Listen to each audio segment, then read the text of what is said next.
ওহে বাঙালি, রবিবারের দুপুরের আর পাতলা মাটনের ঝোল নয়, এবার মাটনের একটা অন্যরকম রেসিপি নিয়ে এসে কিছু মশলা ড্রাই রোস্ট করে মিক্সিতে গুঁড়ো করে নিতে হবে। তার জন্য লাগবে 2-3টে দারচিনি, 3টে এলাচ, 2টো লবঙ্গ, একটা বড় এলাচ, 4টে ছোট এলাচ, হাফ জয়িত্রী, 1 চামচ সাদা গোলমরিচ, জিরে এবং ধনে আর একটা তেজপাতা। পুরো রেসিপিটা শেষ করার জন্য আমি নিয়েছি 500 মাটন, 2 টেবিল স্পুন আদা রসুন বাটা, 2টো বড় সাইজের পেঁয়াজ, টক দই 2 টেবিল স্পুন আর স্বাদ মতো নুন।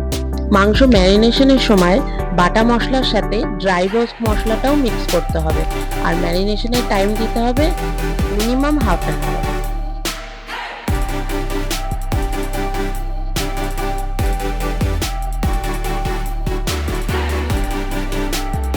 এবার পেঁয়াজটা সেদ্ধ করে পেস্ট বানিয়ে নেব। এবার একটা মিক্সি বাটিতে 2 চামচ কাজু বাদাম আর 2 চামচ পোস্তর একটা পেস্ট বানিয়ে নিতে হবে। এবার কড়াইতে ঘি গরম করে তার মধ্যে শুকনো লঙ্কা ফোড়ন দিয়ে ম্যারিনেট করা মাংসটা দিয়ে দিতে হবে।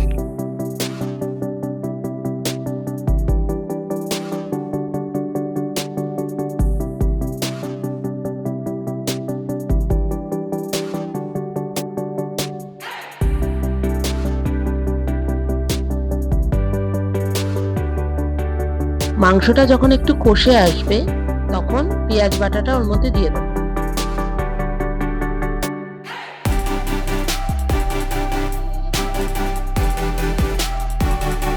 মাংস কষে ভালো করে তেল ছেড়ে আসলে তখন ওর মধ্যে কাজু আর পোস্ত বাটাটা মিশিয়ে দিতে হবে।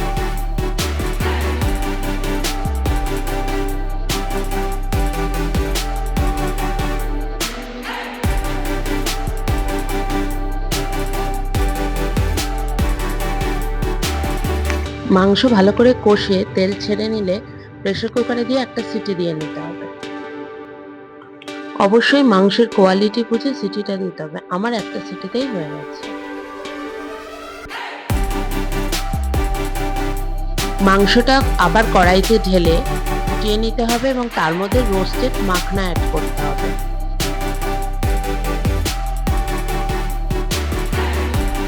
এবার 1 টেবিল স্পুন ড্রাই রোস্ট করে রাখা মশলাটা দিয়ে 5 মিনিট ফুটিয়ে নিলেই রেডি রেশমি মাটন।